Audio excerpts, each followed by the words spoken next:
Et salut à tous, j'espère que vous allez bien. Aujourd'hui on se retrouve pour une nouvelle vidéo qui va vous parler de choses un peu bizarres et de decks uniques avec le tout nouveau jeu Keyforge.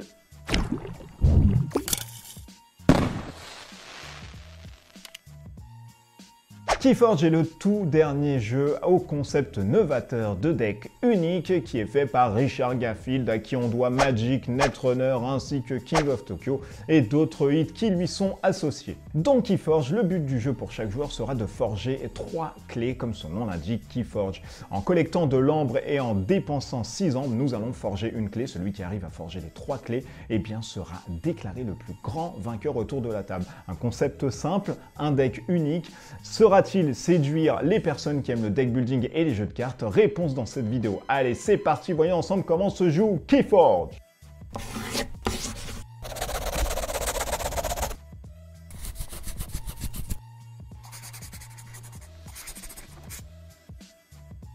Aujourd'hui, je ne vous fais pas le petit tour rapide du propriétaire pour la simple et bonne raison que Keyforge, en fait, vous donne un deck unique qui est constitué uniquement de cartes. Alors, je vais vous rappeler vraiment ce que c'est que le deck unique. Vous savez, ce dernier jeu de Richard Garfield mise vraiment sur un unique deck. L'unique deck, c'est quoi? C'est que vous allez avoir en fait des boosters de deck comme ceux-ci qui sont présentés face caméra. Et à l'intérieur d'un booster, vous allez avoir un deck de 36 cartes, plus la carte qui va être la référence de tout ce qui est à l'intérieur du deck.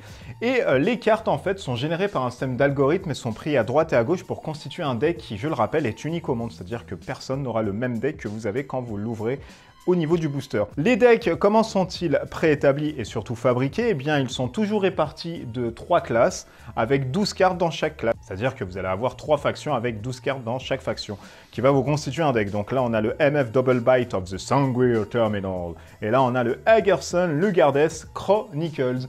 Je le rappelle, le but du jeu avec Keyforge, c'est de forger 3 clés. Celui qui arrive à forger 3 clés est déclaré vainqueur du duel. Et comment on forge des clés? En récupérant tout bonnement de l'orbe. Donc en commençant par le premier joueur, voilà, on va dire que lui est premier joueur. On prend 7 cartes, on peut faire un mulligan, donc on reprend 6 cartes, c'est toujours -1.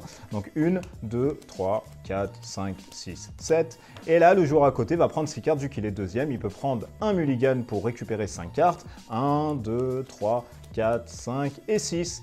Voilà, donc là on a notre main départ et on est fin prêt à jouer. Comment se joue du coup Keyforge? Si on prête attention un peu aux cartes, on va avoir plusieurs choses. On va avoir déjà plusieurs factions, c'est-à-dire les 3 factions qu'on va avoir à l'intérieur, donc les Shadows, les 10 et les Brogmar pour ici. Et quand on joue, en fait, c'est hyper simple, on a juste à désigner une maison et on joue n'importe quelle carte de sa main qui sont affiliées à cette maison. C'est-à-dire que si je joue les Brognar par exemple, j'annonce les Brognar, je joue par exemple celui-ci, et je joue celui-ci. Bien sûr, quand vous jouez en fait une carte, vous faites l'effet play, etc. dessus. C'est-à-dire que lui, il détruit chaque créature avec un pouvoir de 3 ou moins. Et lui, quand il est ready, il se tape directement avec une créature qui est voisine. Alors quand elles arrivent, les créatures, elles sont directement tapées. C'est le mal d'invocation. Vous allez avoir des créatures qui sont entre guillemets, non sujettes à ceci. Et en fin de tour, donc une fois que vous avez choisi en fait votre faction, que vous avez joué les cartes affiliées à cette faction, que vous avez défaussé, parce que vous pouvez défausser des cartes, mais uniquement à la faction que vous avez choisie. Donc là, c'est vraiment intéressant et l'aspect stratégique est vraiment intéressant là-dessus, puisque toutes les actions que vous allez avoir à faire, ça va être uniquement par rapport aux maisons que vous avez citées. C'est-à-dire, si vous voulez jouer en fait les 10 comme celle-ci, si vous ne l'avez pas citée, vous ne pouvez pas la jouer durant votre tour. À savoir que toutes les cartes que vous allez jouer de la couleur en question et de la faction, ça va être des cartes qui sont soit dans votre main ou soit directement ici. C'est-à-dire que si en début de tour, donc en fin de tour normalement, hop, on remet les cartes comme ça quand elles sont venues en détape. On détape tout, et en début de notre tour, je peux citer, hop, les Brogmar, et du coup, je peux attaquer lui sur une autre créature, et je peux attaquer lui sur une autre créature. Donc voilà comment se passe grosso modo un tour de jeu, c'est hyper simple.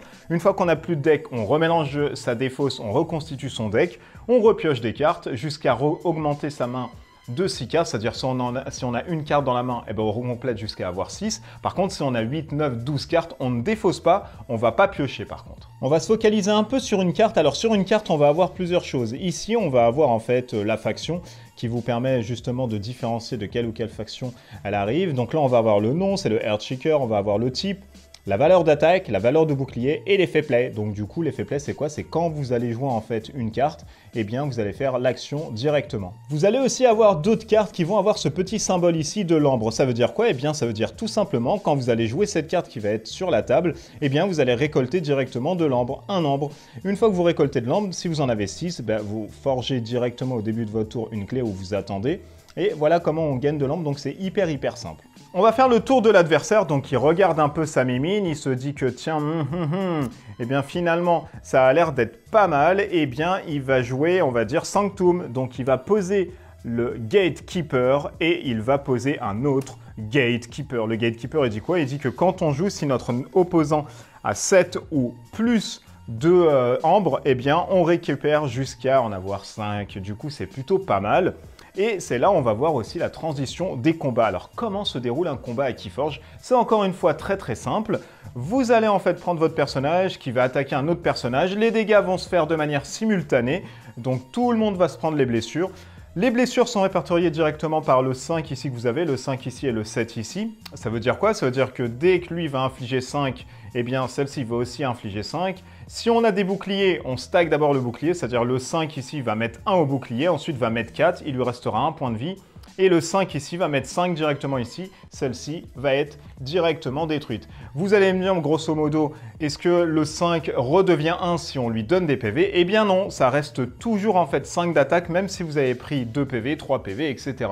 Vous gardez toujours la même force d'attaque. Alors bien évidemment sur les combats, vous allez trouver des créatures qui ont la célérité, qui vont attaquer avant que les autres ne puissent riposter, d'autres qui vont récupérer des blessures et qui vont infliger d'autres blessures, etc. D'autres qui vont se défendre pour attaquer plus vite, etc. Donc vous allez avoir vraiment quelques mots-clés et tout le sel du jeu, ça va être la méca et surtout la profondeur du deck, comment vous allez temporiser vos cartes et surtout dans l'ordre à laquelle vous allez pouvoir jouer vos cartes puisqu'il y a vraiment une réelle importance et une ascension dans l'ordre des cartes qui est vachement sympa dans ce Keyforge. Voilà, grosso modo, vous savez comment se joue Keyforge. Nous allons passer maintenant au débrief. Allez, c'est parti!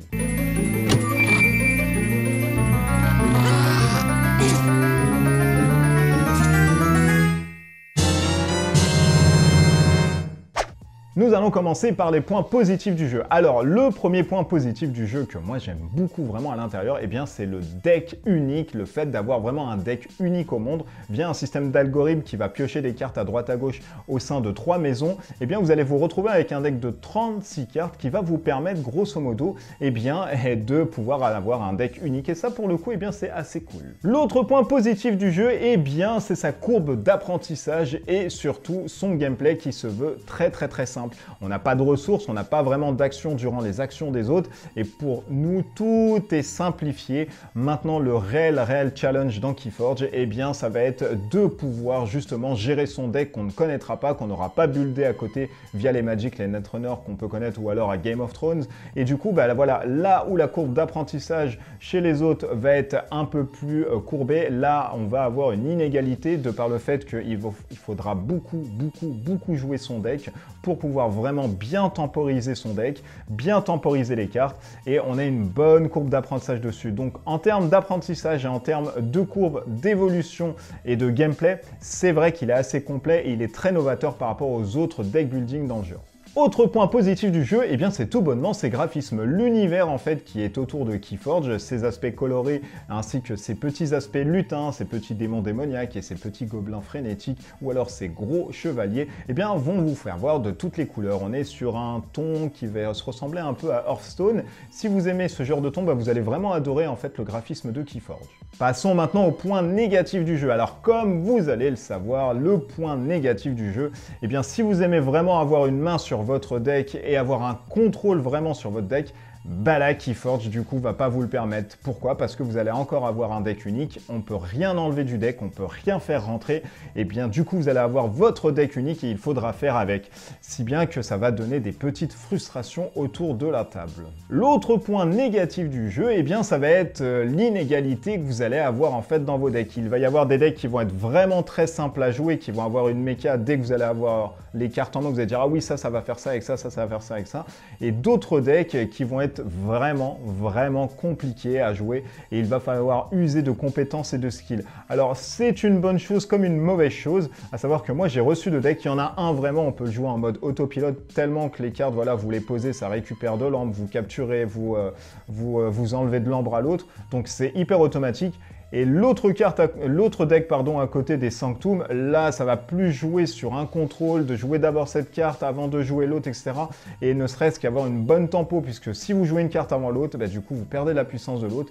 Et c'est assez tricky et c'est assez risqué. Donc on a une bonne courbe d'apprentissage, mais ça va laisser quand même des frustrations autour de la table. L'autre point négatif du jeu, eh bien, comme tout bon jeu de cartes, vous allez vouloir avoir plein de decks. Et qui dit avoir plein de decks sans construire de decks, ça veut dire acheter plein de boosters de deck et qui va encore creuser de part en part votre tuyauterie en termes de billetterie. Du coup, vous allez avoir votre vampire derrière banquier qui va vous dire « Eh bien non, il faudra plus acheter ». Vous allez avoir votre femme aussi qui va vous pousser à l'abandon et vous allez dormir sous les ponts. Ça va être ensuite la rue et vous allez fouiller les poubelles pour pouvoir manger. Oh mon Dieu, c'est terrible, il ne faut pas acheter Keyforge. Allez, trêve de plaisanterie. Mon avis du coup sur Keyforge. Alors, il faut savoir que c'est vraiment un deck et un jeu novateur de par du coup son deck unique qui va piocher dans les algorithmes, etc.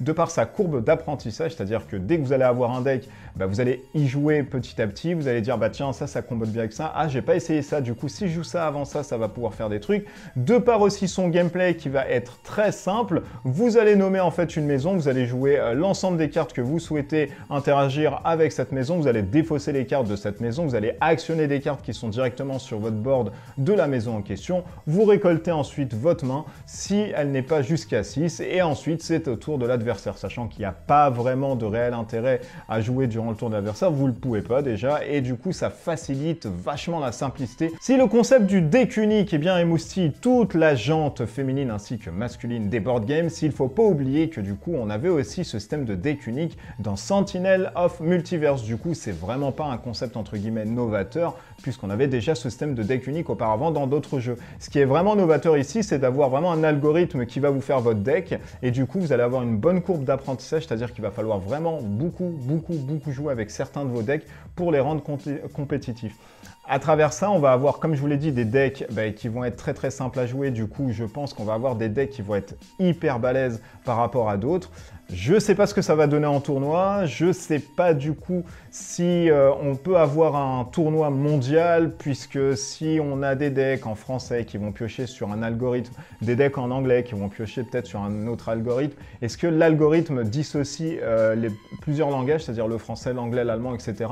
Ou du coup, on va retrouver le même deck en français, le même deck en anglais. Donc ça, je ne sais pas. Mais j'émets vraiment de petite réserve en fait là-dessus, parce que voilà, c'est des interrogations qui me restent, et du coup j'ai pas tellement de réponses à vous donner, et j'en ai même pas moi-même. Alors est-ce qu'il faut aller sur Keyforge quand il sortira sur un core set?